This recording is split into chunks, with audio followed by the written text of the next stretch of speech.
এটা এটা ভাইয়া, এটা তো মূলত আমি আপনার থেকে অনুপ্রাণিত হয়েছি। ক্যালিগ্রাফিটা আসলে মূলত একটা শিল্প। রুচিশীল মানুষেরা চায় তার বাড়িতে একটা সুন্দর ক্যালিগ্রাফি থাকুক। আমার শুভাকাঙ্ক্ষীরা যখন আমাকে অর্ডার করে, কাজ অর্ডার করে, তখন আমি চাই আয়াতুল কুরসি হোক বা আসমাউল হোসনা হোক বা কোরআনের বিভিন্ন আয়াত হোক বা হাদিসের অংশ হোক, আমি চাই এটাকে সুন্দর করে কাজ করে তাদের কাছে পৌঁছানোটার জন্য চেষ্টা করি। এটা যখন আমরা সম্পূর্ণ কাজ করি, কাজ করার পর যখন বাইন্ডিং করে ফ্রেমে নিয়ে আসি, তখন একটা সুন্দর একটা আবহ দেখা যায়। এটা যখন আমার শুভাঙ্গীদের কাছে চলে যায়, বাড়িতে যখন শো পায়, এটা ওরাও খুশি হয়, ওদের খুশিটা দেখে আমারও ভালো লাগে। কেন তা আসলে টাকা পয়সাটা তো বেশি কিছু না। যখন আমি কাজ করি, কাজ করার পর যখন শুভাঙ্গীদের বাড়িতে শোভা পাই, তখন এটা যখন বাড়িতে একটা সুন্দর আবহাওয়া সৃষ্টি করে, তখন এটা এমনিতেই ভালো লাগে। এখানে আর টাকা কত খরচ হচ্ছে বা টাকা বেশি গেছে কিনা এটা আর চিন্তা থাকে না। করোনার সময় থেকে আর কি, যখন করোনায় আমরা এই পড়াশোনা স্টপ হয়ে গেছিলো, তখন থেকে আমি একটু একটু করে শুরু করছিলাম। তখন থেকে আমার ক্যালিগ্রাফি জগতে আসা। তখন একটা সূরা ইয়াসিনের একটা পেজ লিখে আমি আমাদের বড় ভাই কাজী শাহরিয়ার ভাইকে দেখালাম।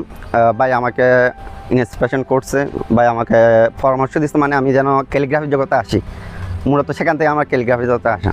ক্যালিগ্রাফিতে মূলত আমি সর্বপ্রথম আমাদের ওসামা ভাই আছে, তার থেকে আমি অনলাইনে ফার্স্ট পেন্সিল ধরাটা শিখছিলাম।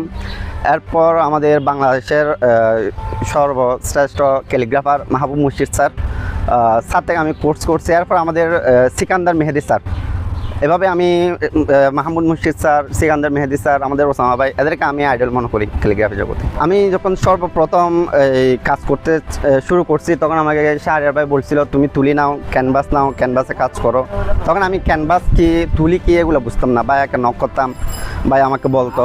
এরপর থেকে আমি যখন পেন্সিল ধরাটা শিখলাম, তখন আউটলাইন কম্পোজিশন কীভাবে করে সেগুলো আমি মোটো এক্সপিরিয়েন্স ছিল না সেটাতে। আমি পরে যখন কোর্স করলাম, এরপর মাহবুব মুর্শিদ স্যারের কাছে সরাসরি কোর্স করলাম, এরপর মেহেদি স্যার থেকে সরাসরি কোর্স করলাম। এরপর থেকে আমি আলহামদুলিল্লাহ মোটামুটি ভালোর দিকে এগিয়ে যাচ্ছি। এখন একটা সাহস লাগে, সাহস চলে আসে কাজ করতে। আগের মতো বয়স যেটা এটা আর কাজ করে না। প্র্যাকটিস করতে করতে একটু সামনে যখন আগাচ্ছি, তখনই আরও ভালো লাগতেছে।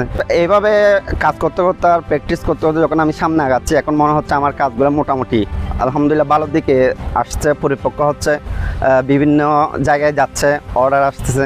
আমি চেষ্টা করতেছি যেন সামনে আরও ভালো কিছু করা যায়। ভালো ভালো ক্যালিগ্রাফার যারা আছে এদের পাশে যেন দাঁড়াতে পারি, এদের কাজগুলোর সাথে যেন আমার কাজগুলো যায়, আমি সেভাবে চেষ্টা করে যাচ্ছি।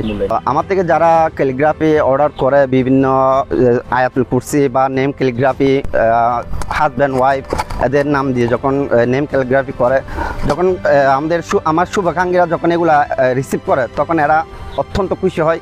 ইভেন কি যেটা আমার থেকে অর্ডার করে, যে আমাকে হাদিয়াটা দিত, এর বাহিরে গিয়ে আমাকে এক্সট্রা একটা পুরস্কার বা খুশি হয় আমাকে একটা হাদিয়া প্রদান করতো। এরা মানে বলতে গেলে এরা সন্তুষ্ট হয় আমার কাজগুলো পেয়ে। আর ক্যালিগ্রাফি আমাদের চট্টগ্রাম কলেজ মাননীয় অধ্যক্ষ মোহাম্মদ মুজাহিদুল স্যারের অফিসে আমার ক্যালিগ্রাফি আছে। স্যার এগুলা পেয়ে অত্যন্ত খুশি হয়েছেন এবং আমাকে হাদিয়াও দিয়েছেন। এছাড়াও আমার ক্যালিগ্রাফি বাংলাদেশের প্রায় কয়েকটা জেলায় চলে গেছে আলহামদুলিল্লাহ। আসলে আমি ক্যালিগ্রাফি যখন শুরু করি, তখন আমি তো এটা আনন্দ থেকে শুরু করেছিলাম। তখন পরবর্তীতে যখন আমি কোর্স করার পর যখন দেখলাম যে আমি একটু পরিপক্ক দিকে আগাচ্ছি, তখন আমি এটা প্রফেশনালি নিয়ে নিচ্ছি। পড়াশোনার পাশাপাশি ওটা আমাকে একটা বড় ধরনের একটা আমাকে হেল্প যোগায়। আমার পড়াশোনার খরচটা ওখান থেকে চলে যায়। আর দামটা বলতে গেলে এটা দাম দিয়ে তো আর বলে তো এটা আর দাম রাখা যায় না। মোটামুটি আমি যতটুকু সারতে পারি ততটুকুর মধ্যে আমি আমার শুভাকাঙ্ক্ষীদের কাছে ক্যালিগ্রাফিটা পাঠিয়ে দিই আর কি। আমি যেহেতু বাঁশখালীর সন্তান, প্রিয় বাঁশখালীর অনেক শুভাকাঙ্ক্ষী আমার সাথে যোগাযোগ করেছে। আমি চেষ্টা করেছি যতটুকু পারি ওদেরকে সুলভে কাজটা করে দেওয়ার জন্য। আমি যেহেতু প্রিয় বাঁশখালী পরিবারের অংশ, যারা এতক্ষণ ধরে ভিডিওটা দেখেছেন তাদেরকে আন্তরিক মোবারকবাদ জানাচ্ছি।